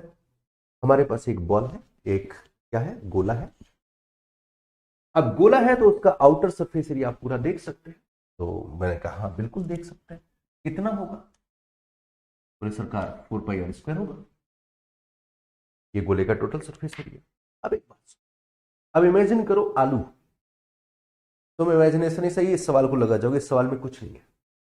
इस सवाल की सबसे ज्यादा हवा बनाई जा रही है, सबसे ज्यादा। ये सवाल मैंने अपने सेशन में जाने कितने बार करवाया है ना, कई बार मैंने आलू भी काटे तुम लोग को सिखाने के चक्कर में, और इमेजिनेशन से भी ये सवाल सिखाया। अब तुम समझो कितना आसान सवाल है। इमेजिन करो एक आलू, इन्होंने क्या बोला है, 3 परस्पर लंबवत कट लगाए हमने 8 टुकड़ों में कट। मैंने काटना भी सिखाया, तीनों एक्सेस के अकॉर्डिंग काट दो, बट मैं जो सिखाना चाह रहा हूं वो समझो। सवाल में एक लूप है, वो पकड़ो। लूप ये है कि जब आपने एक आलू लिया, मैंने कहा उसको बीच से काटो, कट लग गया, एक दूसरा नहीं लगाना, अभी एक ही लगाओ, लग गया। मैंने कहा उसका आउटर सरफेस एरिया कुछ बदला क्या? गोल वाला जो कर्व्ड सरफेस एरिया वो बदला क्या? वो तो यार अगर मैं दोनों टुकड़ों का मिला दूं तो वो तो 4 का 4 ही रहेगा, 4πr² का 4πr² ही रहेगा, कर्व्ड वाला तो नहीं बदला। मैंने कुछ और एडिशनल दिख गया। बोले हाँ सर, अंदर वाला जो सफेद वाला व्हाइट वाला था ना वो दिख नहीं रहा था, चाकू के कट लगाए तो 2 टुकड़े बन गए और दोनों पे सर्किल है। मैंने कहा एक सर्किल का एरिया πr², दूसरे का एरिया πr²। तो जब आपने पहला कट लगाया तो टोटल सरफेस एरिया 2πr² और बढ़ गया एक कट पे। बोले हाँ। मैंने कहा दूसरा और लगा दो, बोले 2πr² और बढ़ जाएगा। एक और लगा दो, बोले 2πr² और बढ़ जाएगा। तो 3 कट लगाने की वजह से 6 नए सर्किल हमारे सामने बन के आएंगे, तो हमारा जो एरिया होगा वो 6πr² और बढ़ जाएगा। इमेजिन कर पाए बात? बस इतना ही था सवाल। उसके लिए काटा पीटी करके फिर दूसरा एक अलग से फॉर्मेट बनाया जाए क्वार्टर सर्किल के हिसाब का, मतलब नहीं है। काय के लिए कॉम्प्लिकेट करना चीजों को, आसानी से भी चीजें समझ सकते हैं। तो हमारे पास जब हमने 3 कट लगाए तो हमारे पास कुल मिलाकर के एरिया निकल के आ गया 10πr², और हमारे पास टुकड़े बन गए 8। तो इन्होंने कहा एक टुकड़े का एरिया बताइए, तो एक टुकड़े का एरिया ये हो जाएगा। खत्म बात। ये समझाने के लिए आलू काट लो, हो गया खत्म। अब क्या पूछा उन्होंने कि संपूर्ण पृष्ठ चाहिए हमें, ठीक है निकल आएगा। रेडियस दे रखी है आपको 21, रेडियस आपको दे रखी है 21, तो बस वैल्यू रख दो 10/8। पाई को इन्होंने छेड़ा नहीं तो आप भी मत छेड़ना, और 21 का वर्ग 441। 0 यहां से हटाकर यहां भेज दो, 8 से कैंसिल कर दो, 8 पंचे 40, 4 बचा 8 पंचे 40, 1 बचा 8 एकम 8, ओके 551.25। ये सवाल था, इमेजिनेशन बेस्ड क्वेश्चन, कुछ था ही नहीं इस सवाल में। डन। अगला सवाल देख लेते हैं। एक और क्वेश्चन है। एक आयत है जिसका परिमाप 48 सेंटीमीटर स्क्वायर है, जिसका क्षेत्रफल 48 सेंटीमीटर स्क्वायर, ये आयत है और इसका परिमाप 28 है। तो एरिया दे दिया आपको LP बराबर 48, परिमाप ट्वाइस L + B बराबर 28 दे दिया। इस आयत की भुजाओं के मध्य बिंदुओं को जोड़कर एक समचतुर्भुज बनाया जाता है। ऑब्वियसली अगर आयत के मिड पॉइंट को जोड़ेंगे तो रोम्बस ही बनता है। तो समचतुर्भुज का अरे यार, समचतुर्भुज का एरिया पूछा जा रहा है, क्या बकवास सवाल है यार, क्या बकवास सवाल है। क्या ये मिड पॉइंट है? बोले बिल्कुल सर है। मैंने कहा जोड़ दो, क्या हो जाएगा? बोले सर आयत 2 टुकड़ों में बढ़ जाएगा। मैंने कहा ये भी मिड पॉइंट है। बोले हाँ। मैंने कहा जोड़ दो, क्या हो जाएगा? अब हमें पता है कि ये अगर एक आयत, ये भी एक आयत बन रहा होगा तो विकर्ण उसको बराबर बराबर एरिया में बांटता है। ये आपकी कॉन्ग्रुएंसी कॉन्सेप्ट पे हम लोगों ने बहुत डिस्कस किया है। और जब लोग क्वाड्रेटल पढ़ते हैं तब भी पढ़ते हैं। तो अगर मैं देखूं रोम्बस का एरिया कितना है, बोले सर रोम्बस का एरिया 4 है और आयत का एरिया 8, मतलब एरिया का रेशियो 1:2 का है। आयत के एरिया का आधा हो जाएगा समचतुर्भुज का एरिया, तो आपको कुछ करना ही नहीं था। आयत का एरिया 48 है, समचतुर्भुज का एरिया 24 हो जाएगा, खत्म बात। कुछ नहीं करना था, इन सब की किसी की भी जरूरत नहीं थी, बस ये सवाल है ना।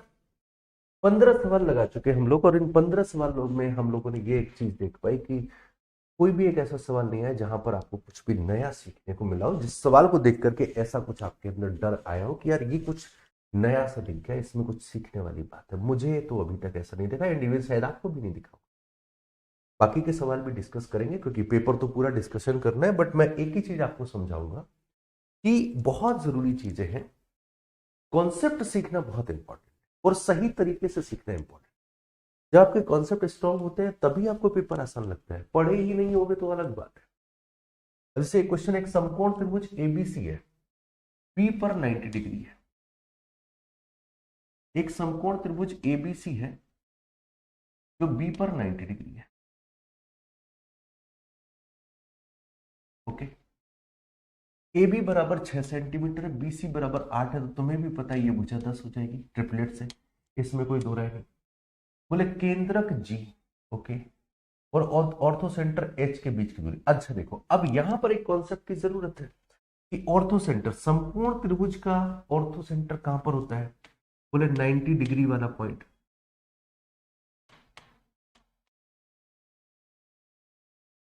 नाइन्टी डिग्री वाला पॉइंट, करेक्ट। चलिए, तो ये हो गया आपका ऑर्थो सेंटर एच,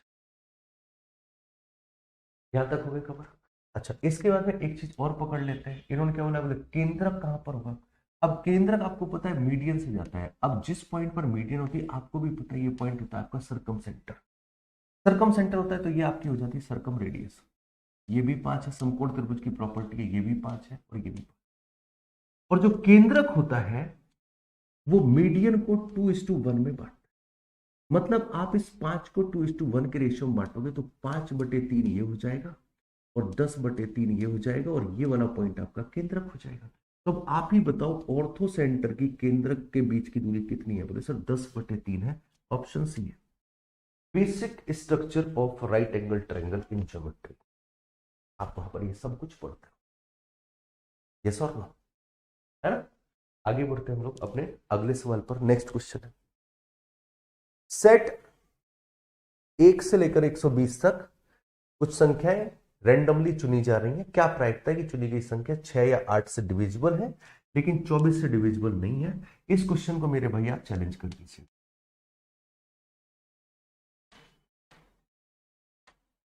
इस क्वेश्चन को आप चैलेंज कर दीजिए, बहुत जरूरी है। क्यों? क्योंकि इसका मैं आपको बताऊं, मैंने कल ही, मेरे पास एक बच्चे का सीट आया था, इसका ये आंसर लगा 23/120, जो कि गलत है। समझिए कैसे। अब इस सवाल को आप नंबर सिस्टम के बिहार पर कैसे करते हो? सर 6 से चुनी गई संख्याएं कितनी होगी हमारे पास? 20 का 120। 8 से चुनी गई संख्याएं कितनी होंगी? 15/8 120। तो 6 वाली 20 हो गई, 8 वाली 15 हो गई। अच्छा एक बात समझना यार, इन 20 संख्याओं में 24 से डिविजिबल वाली संख्या भी तो होगी, हमें वो चाहिए ही नहीं। इन 20 में, हर 20 में 24 से डिविजिबल वाली संख्या होगी, मतलब 24 भी होगा, इसमें 48 भी होगा, 72 भी होगा, 96 भी होगा और 120 भी होगा। इसका मतलब हमें वो 5 को यहां से घटा देना होगा 24 से। इसमें भी होगा 24, 48, 72, ये वाले से 5 घटा दो। तो वो संख्याएं जो 6 से तो कट रही हो लेकिन 24 से नहीं कट रही हो, वो संख्याएं सिर्फ और सिर्फ तुम्हारे पास 15 है। सेम उसी तरीके से वो संख्या जो 8 से कट रही हो लेकिन 24 से नहीं कट रही हो, वो संख्या तुम्हारे पास कितनी आ गई? 10 आ गई। अब आपके पास ये वो संख्याएं हैं जो या तो 6 से कट रही है, 8 से कट रही है, पर वो 24 से नहीं कट रही है। तो कितनी ऐसी संख्याएं आ गई? बोले सर 25 संख्या। कितने में से? 120 में से। तो प्रोबेबिलिटी क्या होती है? बोले सर टोटल केस कितने? 120। और जो अपने फेवर के केस है वो कितने? बोले सर सिर्फ 25 केस है। तो ये आपकी प्रोबेबिलिटी होगी। तो ऑप्शन सी करेक्ट होगा, जबकि पेपर में ऑप्शन 23 दे रखा है। इसलिए मैं कह रहा हूं कि आप इस सवाल को चैलेंज कर दीजिए। बात क्लियर, समझ में? ठीक है, आगे बढ़ लेते हैं अगले सवाल पे। नेक्स्ट क्वेश्चन, एक राइट पिरामिड है, इसका बेस एक समबाहु त्रिभुज है। अगर बेस समबाहु त्रिभुज है, अच्छा आयतन पिरामिड है, अभी चर्चा हुई थी 1/3 area of base into height, discussion हुआ था कौन से रिलेट करके, ये कितना हो जाएगा सर 1/3। अगर इसका समबाहु त्रिभुज आधार है तो एरिया हो जाएगा √3/4 और भुजा वर्ग 100 का वर्ग हो जाएगा। ऊर्ध्वाधर ऊंचाई आपको दे रखी है 24, आयतन पूछा है 4 तिया 12 दूनी 24, आंसर 200√3 ऑप्शन। और ये क्या होता है पिरामिड, बोले सर पिरामिड का फॉर्मूला होता है, पहला फॉर्मूला यहीं से तो पढ़ते हैं पिरामिड। अभी तक हम लोगों ने 18 सवाल लगा लिए और इन 18 सवालों में से हम लोग यही देख रहे हैं कि ज्यादातर सवाल वो सवाल हैं जहां से टॉपिक एक्चुअल में शुरू होता है। अब मुझे एक बात बताओ, क्या कोई भी ऐसा टीचर होगा जिसने किसी टॉपिक की शुरुआत ही ना पढ़ाई हो? पॉसिबल है? नहीं है। और इसीलिए मैंने ये बात छेड़ी थी कि इस बार का जो मेंस का पेपर हुआ है वो सिर्फ 2-4 टीचर नहीं, जितने भी टीचर ने पढ़ाया है उन सबके कोर्सेज से फंसा है। क्रेडिट छीनना नहीं सीखो, देना भी सीखो।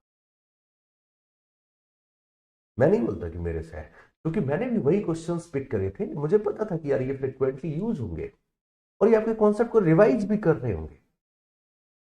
वही चीजें तो सिखाई थी आपको, टाइम कम जरूर था लेकिन मैंने आपको काम की चीज सिखा दी थी। तो पेपर ही ऐसा है कि उसमें जाकर के फंस गया जाके। अब कोई भी टीचर होगा वो अगर पिरामिड पढ़ाएगा, कोई भी टीचर होगा वो अगर पिरामिड पढ़ाएगा तो मुझे नहीं लगता है कि ये फॉर्मूला, ये सवाल तो 2 एग्जाम्पल तो कम से कम लगवाएगा मिनिमम, है ना। अब अगर 2 एग्जाम्पल भी अगर लगवा दिए हैं तो हो गया उसके पेपर से, उसके कंटेंट से, उसके कोर्स से आया हुआ सवाल है। समबाहु त्रिभुज की प्रॉपर्टी है, समबाहु त्रिभुज में आपसे पूछे सरकमफ्रेंस, नहीं सॉरी सरकम सेंटर है, सरकमफ्रेंस नहीं, सरकम सेंटर है, परिकेंद्र है। परिकेंद्र निम्नलिखित में से किसके साथ मेल खाता है? तो यार देखो सरकम समबाहु त्रिभुज का जो परिकेंद्र होता है, मैंने आपको बताया समबाहु त्रिभुज में यही आपका परिकेंद्र होता है, यही आपका अंता केंद्र होता है, यही आपका सेंट्रॉइड होता है, यही आपका ऑर्थो सेंटर होता है। समबाहु त्रिभुज की प्रॉपर्टी है, तो किसके साथ मेल खा रहा है? बोले sir centroid of the triangle. अब वन वर्टेक्स, भाई परिकेंद्र यहां तो नहीं पहुंचेगा समबाहु का, पॉइंट आउटसाइड द ट्रायंगल यहां भी नहीं पहुंचेगा, किसी साइड के मिड पॉइंट पर, अरे हटो, ये समबाहु त्रिभुज में एक ही पॉइंट पर होते हैं सब कुछ। अगला सवाल क्या है? ये बेसिक क्वेश्चन आया हुआ है, मीन मीडियन पूछा गया है, बेसिक सवाल है। आपसे क्या पूछा जा रहा है? 5 परिवार दिए, फैमिली ए, फैमिली बी, फैमिली सी, डी और ई। आपसे क्या इसका औसत पेड़ बताइए? 250, 400, 350, 300, 500। मैंने आपको यहां से शिफ्टिंग सिखाई थी, इसको आप 450 ले लो, 50 को भूल जाओ। शिफ्टिंग सिखाई थी जब डीआई के 1-2 सवाल लगे थे। अब क्या सीन बना? बोले सर 250, 300, 350, 400, 450, सेम गैपिंग बन रही है। सेम गैपिंग का मतलब होता है कि बीच बीच 250, 300, 350, 350 आपका बीचों बीच का नंबर आया, 350, 350 आपका बीचों बीच का नंबर। अच्छा वहां पर 50 छोड़ भी दिया था ना, उन 50 को इन 5 लोगों में और बांट दो तो 10 और दे दो, तो एवरेज हो गया आपका 360। 360 हुआ तो ऑप्शन सी तो आउट हो गया। फिर बोले औसत से ऊपर पारिवारिक खर्च किनका है? 360 से ज्यादा किस किस का है? बी का है और डी का है। तो बी और डी का खर्च ज्यादा है तो ये वाला ऑप्शन भी हट गया। अब लड़ाई बची बी और डी की। फिर आगे क्या कह रहे हैं?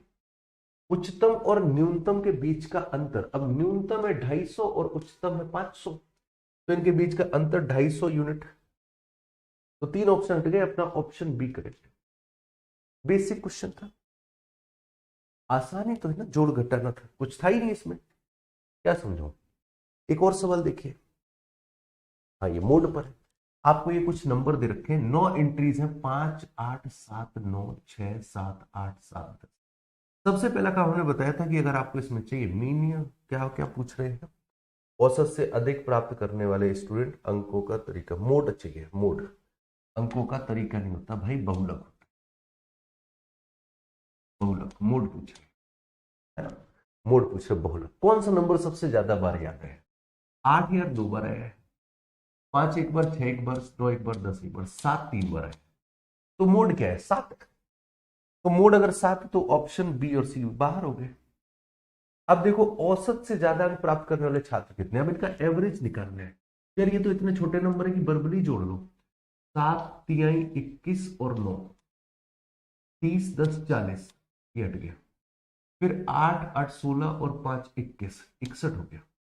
61 डिवाइडेड बाई 9 बच्चे हैं, तो 9 छक्का 54, कितने बच्चे हैं देखिए जरा एक बार। अच्छा 6 और रह गया, 61 और 6 67 डिवाइडेड बाई 9, तो 9 सत्ते 63, 7 दशमलव समथिंग कुछ आ रहा है एवरेज। एवरेज आ रहा है 7 दशमलव समथिंग, और इन्होंने कहा कि एवरेज से ज्यादा नंबर लाने वाले, मतलब 7 दशमलव तो एवरेज ही आ रहा है, उससे ज्यादा कितने लोगों के नंबर आए हैं? उससे ज्यादा नंबर ये एक बच्चा हो गया 8 9 8, 4 बच्चे ऐसे हैं जो एवरेज से ज्यादा नंबर लेकर के आ रहे हैं। तो ऑप्शन ए कि मोड हो गया 7 और औसत से ज्यादा हो 4 बच्चे हो गया। बेसिक क्वेश्चन है। अगला सवाल देखिए, ये लाइन वाला मैंने आपको पूरा कॉन्सेप्ट समझाया था और आपको बोला भी था कि पिछले 4 सेशन से, सॉरी 4 सालों से एसएससी इन पर बहुत सवाल पूछ रहे। 3 ही कॉन्सेप्ट बोलते हैं, unique solution, no solution, infinite solution. अब जब इन्होंने कहा है कि अगर कोई भी हल नहीं है, इसका मतलब कोई भी हल कब नहीं होता है? जब ये पैरेलल लाइन क्रिएट कर रहे। पैरेलल लाइन कब बनती है? जब a1 अपॉन a2 बराबर होता है b1 अपॉन b2 के, and that is not equal to होता है c1 अपॉन c2। अब अगर a1 अपॉन a2 मतलब 3 अपॉन 9, सीधे सीधे 3 गुना हो रहा है, तो यहां पर k की ऐसी वैल्यू रखो कि उसका 3 गुना हो। तो बोले सर माइनस तो माइनस मैच कर गया, 6 तिहाई 18 होगा, तो k बराबर 6 ले लो, बात खत्म। ये सवाल आसान सा क्वेश्चन, कोई समस्या नहीं है। इस पूरे पेपर में कहीं पर भी एक सिंगल क्वेश्चन ऐसा नहीं दिखाई पड़ा हमें जो समस्या क्रिएट कर सके किसी भी बच्चे की। एक और सवाल देखते हैं, अगला क्वेश्चन। ये बेसिक ऑफ ट्रिगो, क्या करोगे यहां पर तुम ही लोग बताओ, अगला स्टेप क्या है तुम्हारा? बोले सर यहां से कॉस को इधर भेजेंगे, तो sine theta upon cos theta tan theta बराबर एक्स अपॉन वाई। तो ये हो गया हमारा परपेंडिकुलर और ये हो गया हमारा बेस।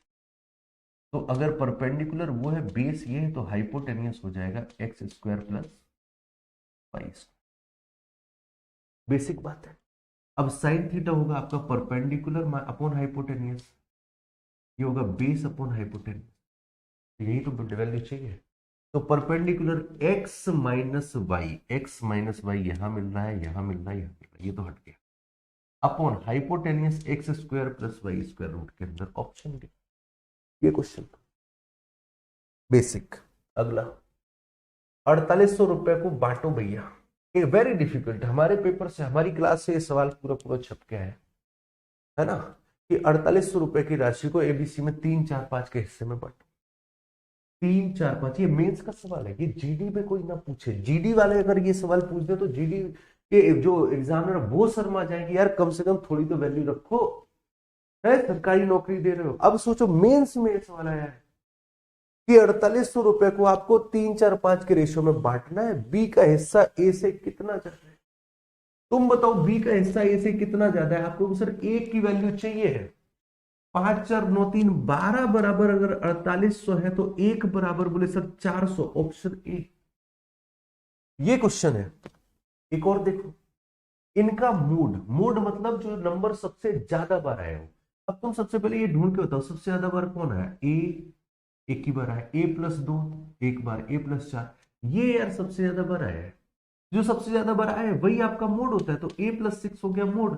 सवाल कह रहा है नहीं नहीं नहीं 26 है, कितना है? 26 है, तो ए की वैल्यू बताइए 20। ये है सवाल। एक और देखो, एक वृत्त की जीवा वृत्त की परिधि पर 60 डिग्री का कोण बना रही है। सिमेट्री कॉन्सेप्ट सिखाया था। एक वृत्त की जीवा अगर वृत्त की परिधि पर 60 डिग्री का कोण बना रही है, तो ध्यान रखना यार, मैंने कहा था सिमेट्री यूज कर देना। अगर ये 60 है तो हमें पता है हम इस पॉइंट को इस कॉर्ड के बीचों बीच पिक करेंगे। करने को हम कहीं भी कर सकते हैं, लेकिन मैं हूं चालाक आदमी, मैं इसको बीचों बीच पिक करूंगा। तो मैंने कर लिया इसको बीचों बीच पिक। अब बोल रहे वृत्त की त्रिज्या और जीवा की लंबाई। अब ध्यान रखो, याद करो मैंने एक इक्विलेटरल ट्रायंगल मैजिकल फिगर पढ़ाया था। मैंने कहा था साइड को 6 मानना। साइड अगर 6 मानी तो मीडियन 3√3, इन रेडियस आपकी √3 हो जाएगी और सर्कम रेडियस आपकी 2√3 हो जाएगी। और फिर ऐसा पूरा कॉन्सेप्ट समझाया था और मैंने कहा था उसको एज ए फॉर्मूला ट्रीट करो। जो पुराने बच्चे हैं वो जानते भी होंगे इस बात को। तो मैं अपनी साइड से ही इसको तुरंत 6 मान लूंगा। इन्होंने पूछा वृत्त की त्रिज्या। वृत्त की त्रिज्या चूंकि ये सर्कम रेडियस है तो ये वृत्त की त्रिज्या 2√3, उसी कॉन्सेप्ट की मदद से। ओके, अब इन्होंने पूछा वृत्त की त्रिज्या मतलब 2√3 और वृत्त जीवा की लंबाई, जीवा की लंबाई मतलब 6 सेंटीमीटर, इनके बीच का रेशियो 1:√3 ऑप्शन। तो ये उस मैजिकल फिगर की दम से आप कर सकते हो, तरीका नंबर 1। बाकी अगर आपको इसको सॉल्व भी करना है, एक तो कॉन्सेप्ट ये हो गया। बाकी अगर इसको आपको लिटरली सॉल्व करना है तो सॉल्व करने का एक तरीका ये हो जाएगा कि आप पहले सर्किल बनाइए। ये हमने जीवा ले ली, ये एंगल हमने 60 डिग्री का बनाया, रैंडम कोई भी एंगल है। ये ए हो गया, ये बी हो गया। अगर ये 60 है तो केंद्र पर बना कोण परिधि कोण का दुगना होता है, 120 हो जाएगा। अब अगर मैं यहां से परपेंडिकुलर ड्रॉ करूं तो पहली चीज तो ये जीवा को आधा आधा करेगा एक का, दूसरा ये एंगुलर को भी बाइसेक्ट करेगा तो ये 60 हो जाएगा, ये 90 है तो ये वाला 30 हो जाएगा। फिर याद करो मैंने हाइट एंड डिस्टेंस में एक रेशियो पढ़ाया था कि अगर किसी त्रिभुज के एंगल 30, 60 और 90 के रेशियो में है तो साइड 1√3 और 2 के रेशियो में। तो 30 के सामने की साइड 1 होगी, 90 के सामने की साइड 2 होगी और 60 के सामने की साइड √3। आपको पता है अगर ये √3 है तो ये भी √3। यहां से आपके पास त्रिज्या हो जाएगी 2 और जीवा हो जाएगी 2√3। तब भी आपके पास आंसर यही है। दोनों में से कोई भी तरीका निकालो, ये तो जनरल सॉल्यूशन सब करवा देंगे। ये वो कॉन्सेप्ट जो मैंने आपको एक बार पढ़ाया हुआ है। जब भी ज्योमेट्री आप पढ़ते हो तो ये मैजिकल फिगर मैं जरूर डिस्कस करता हूँ क्योंकि इस पर सवाल लिटरली बहुत पूछा जाता है ना। एक और सवाल देखते हैं, अगला क्वेश्चन, क्वेश्चन नंबर 27। ये एक सवाल थोड़ा सा मुझे अच्छा, इसका प्रेजेंटेशन मुझे प्यारा लगा। उनमें से सबसे पहला प्रेजेंटेशन रेक्टेंगुलर पैरेललोपाइड। पैरेललोपाइड अपने आप में एक 3D फिगर होता है।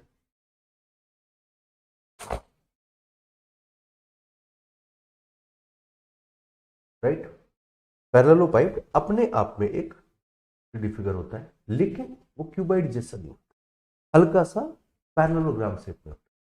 लेकिन जब वो रेगुलर पैरेललोपाइड बोलते हैं तो इसका मतलब होता है क्यूबाइड। तो पहली चीज तो ये अच्छी है कि उन्होंने क्यूबाइड को कितने बढ़िया तरीके से लिखा। दूसरी चीज क्या लिखा है कि इनके जो 3 सरफेसेस हैं जो एक ही पॉइंट पर मिल रहे हैं उनके डायगोनल 5, 10 और √13 है। इनका प्रेजेंटेशन बड़ा प्यारा। अब डायगोनल है तो अगर पहले सरफेस के डायगोनल होगा, सरफेस तो आयताकार ही है, अगर क्यूबाइड है तो L² + B² होगा। फिर वहीं पर B² + H² होगा और एक अगला नंबर H² + L² होगा। ये 3 तो नंबर रहने वाले हैं। अब यहां से एक चीज हमें समझ में आ रही है कि ये डाटा कहीं ना कहीं मैच कर। अब यहां पर अगर आप एक चीज ऑब्जर्व कर पा रहे तो चीजें आपकी बेहद आसान है, अदरवाइज थोड़ी सी समझ सकते। ऑब्जर्वेशन क्या करना है, अगर आप गौर से देखो कि रूट के अंदर रूट है, 5 किन 2 संख्याओं का वर्ग होता है तो आप कह सकते हो बोले सर 1 का वर्ग + 2 का वर्ग। तो गौर से देखा जाए ये क्या लिखा है बोले सर ये 1 का वर्ग और 3 का वर्ग। तो ये क्या लिखा है बोले सर ये लिखा है 2 का वर्ग और 3 का वर्ग। यही तो लिखा हुआ है। इसका मतलब यहां पर 1 की वैल्यू 1 होगी, दूसरी साइड 2 होनी है और तीसरी साइड 3 होनी। अब जो भी जिसको भी बांटना है बांट लो। अगर यहाँ 1 रखा है, ये 2 रखा है तो ये √5 बनाएगा, ये √10 बनाएगा, ये √13 बनाएगा। मतलब उस क्यूबाइड उस पैरेललोपाइड की जो साइड्स हैं वो 1 सेंटीमीटर, 2 सेंटीमीटर और 3 सेंटीमीटर है। इन्होंने कहा कि हमें उसका आयतन बताइए। अब क्यूबाइड का आयतन होता है LBH, that is equal to 1:1 × 2 × 3। तो आंसर हो जाएगा 6 सेंटीमीटर। बस इतना सा सवाल था।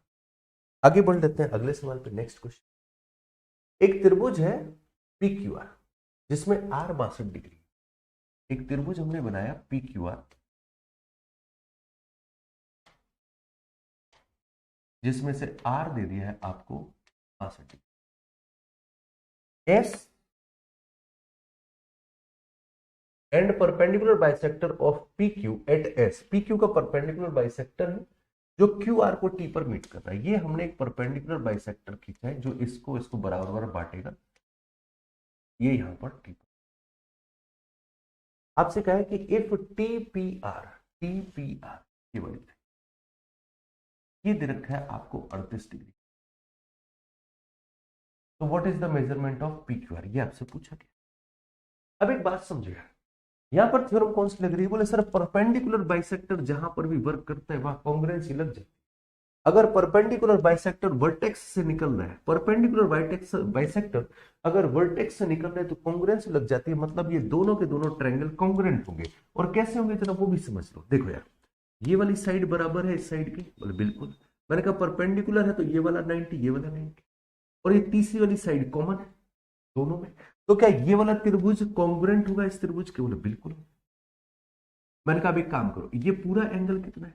ये पूरा एंगल कितना है? बोले सर ये लगेगा बहिष्कोण प्रमेय, तो ये 38 और 62 का सम हो जाएगा। ये पूरा एंगल 38 और 62 का सम 2 दे दो, 40 और 60 100 बन जाए। अगर 100 बन गया तो इस 100 को इधर बराबर बराबर बांटोगे तो 50 ये 50 ये। अब तुम्हारा टारगेट था ये, तुम्हें ये एंगल पता है 90 है, ये 50 है, तो ये रिमेनिंग एंगल 40। खत्म सवाल। Required angle 40 degree option. Geometry की बेसिक थ्योरम पढ़ाई हुई है मैंने, है ना, मल्टीपल टाइम्स पढ़ाई है, एक दो बार नहीं। एक और सवाल देख लेते हैं। एक पिरामिड की ऊंचाई दे रखी है 8 मीटर। इस पिरामिड का आधार एक वर्ग है जिसका विकर्ण, इसको अगर सही से लिखो तो ये 256 गुणा 2 है तो 16√2। विकर्ण अगर 16√2 है तो साइड 16 मीटर हो जाएगी। पिरामिड का आयतन फिर से पूछ दिया, आयतन का क्या करोगे? बोले sir 1/2, area of base 256 into height, तो 256 गुणा 8 512 1024 2048 डिवाइडेड बाई 3। यार अगर ये 2100 होता तो आंसर 700 बनता, तो आंसर 700 से जरा सो कम 683 आंसर लग गया। सब बाकी के सारे ऑप्शन 700 से बड़े, ये भी खत्म। इतने इतने छोटे छोटे सवाल हैं। आ जाओ अपने आखिरी सवाल पर पहुंचते हैं। ये क्वेश्चन है थोड़ा सा माइन्यूट कैलकुलेटिव। 30 सवाल लगाए आपने, उन 30 सवाल में एक सवाल की प्रेजेंटेशन तगड़ी लगी। कौन सा सवाल था? एक बार फिर से दिखा देते हैं आपको। ये वाला क्वेश्चन, इसकी प्रेजेंटेशन तगड़ी थी। इस पूरे 30 में जो कहीं ना कहीं मेंस की कैटेगरी को माइन्यूटली टच कर रहा है। और एक ये सवाल है, ये कैलकुलेशन ना के बराबर है, बट फिर भी इन 30 में सबसे ज्यादा कैलकुलेशन यहां पर। बाकी के 28 सवालों में आपने पता क्या देखा? मैं अगर कंक्लूड करूं अपने पूरे सेशन को, तो 28 सवाल जो थे वो हर एक टॉपिक के इनिशियल क्वेश्चन थे। और आपके पूरे एसएससी वर्टिकल में, किसी भी वर्टिकल में कोई भी टीचर ऐसा नहीं मिलेगा जो किसी भी टॉपिक की शुरुआत ना पढ़ाए। तो आई होप आज के सेशन से आप 2-3 चीजें। पहली चीज, आज का पेपर जो था वो लिटरली बेहद आसान था, मेंस का लेवल ये नहीं होना चाहिए। दूसरी चीज, किसी 1-2 टीचर के पेपर नोट्स से पेपर नहीं फंसा। आज आप कोई भी टीचर, किसी भी टीचर के नोट्स उठा लीजिए, उन सब के पेपर से, उन सब के नोट से पेपर फंसा है। क्यों? पेपर स्टार्टिंग लेवल से, हर एक सेगमेंट का, हर एक कॉन्सेप्ट का स्टार्टिंग क्वेश्चन उन्होंने रखा है। अब ये सवाल है, एक गोलार्ध पानी टंकी से भरा है, इसमें एक पाइप जुड़ा है जो इसे 7 लीटर प्रति सेकेंड की दर से खाली करता है। टैंक की आंतरिक त्रिज्या दे रखी है 2.1 मीटर। टैंक के आधे हिस्से को खाली करने में कितना टाइम लगेगा? तो भाई पहले तो वॉल्यूम कितना हो जाएगा गोलार्ध है तो आपको sir 2/3 pi r cube. 21 2.1 metre में 21/10 21/10 21/10, ये इतना बड़ी टंकी है। आपको ये पूरी खाली नहीं करनी है, आपको सिर्फ और सिर्फ आधी खाली करनी है। इतना पानी हमें बाहर कर। अब यार ये मीटर क्यूब में है, और लो ये भी कर रखा है, जबकि मैं कहता हूं ये तो अब देने ही नहीं चाहिए। मैं तो कहता हूं ये दिमाग में रखा करो कि 1 मीटर क्यूब में 1000 लीटर होते हैं और 1 लीटर में 1000 सेंटीमीटर क्यूब होते हैं, ये पता भी होगा आपको, लेकिन इन्होंने दे रखा है। तो भाई अपने पास इतने मीटर क्यूब है, इसका मतलब इनटू इतने लीटर पानी है, इतने लीटर पानी, और इस पानी को हमें किस स्पीड से खाली करना है? बोले सर 7 लीटर पर सेकंड के हिसाब से खाली करेंगे। तो अगर इतने पानी को अगर आप 1 सेकंड में, इतने सेकंड लगेंगे, अगर मैं 60 से और गुना कर दूं इतने मिनट लगे, क्योंकि हमारे ऑप्शन मिनट में। बस काटा पीटी चालू करो, 7 तिहाई 21, 1 2 3, 1 2 3, 2 से ये 2 गया और कुछ कटेगा, 7 तिहाई 21, एक और खत्म हो गया, ये नीचे के सब खत्म हो गए, ऊपर हमारे पास बच रहा है 22 और 21/20, ये लो 11। अब गुणा अगर करोगे तो कितना आ जाएगा सर? 23 231, 23.1 मिनट टाइम लगेगा। इन्होंने कहा अप्रोक्सीमेट कितना टाइम लगेगा? बोले आंसर 23 मिनट। कोई कैलकुलेशन भी तो नहीं थी यार। ये आपके पूरे 30 सवालों में सबसे कैलकुलेटिव सवाल लिखा। तो उम्मीद है कि इन पूरे 300 सवालों का डिस्कशन आपको समझ में आ गया होगा। मैंने बहुत आराम से, बहुत नॉर्मल तरीके से सभी सवाल कर लिए, क्योंकि उनके लिए नॉर्मल तरीका ही चाहिए, है ना। कोई ज्यादा हैवी तरीके की जरूरत ही नहीं थी, क्योंकि सवाल ही उतने दमदार। बट आप समझ पाए होंगे कि पेपर के सवालों को कैसे अटेम्प्ट करते हैं। और अब आप लोगों के लिए एक ही चीज बोलेंगे कि 2025 के सारे सेगमेंट कंप्लीट हो गए हैं सीजीएल के, और अब लड़ाई सीजीएल 2026 की। मैं 2026 में आपके साथ बराबर रहने वाला हूं। सवाल चाहे इस लेवल का है, पेपर चाहे इस लेवल का है, चाहे इससे ऊपर लेवल का है, कैसा भी पेपर है, मैं आपको उस लेवल के लिए तैयार करूंगा कि आप किसी भी लेवल के पेपर में अपना बेस्ट 30 के 300 सवाल हों, 25 के 25 सवाल हों, अच्छे तरीके से करेक्ट मोड पे सॉल्व करके आप तो 2026 में साथ बने रहिए। प्रैक्टिस करते हैं मिलके और सीखते हैं मैथ को एक नए नजरिए से। उम्मीद है कि आपको डिस्कशन पसंद आया होगा। फीडबैक अपना जरूर दीजिएगा। मुलाकात करेंगे अगले वीडियो।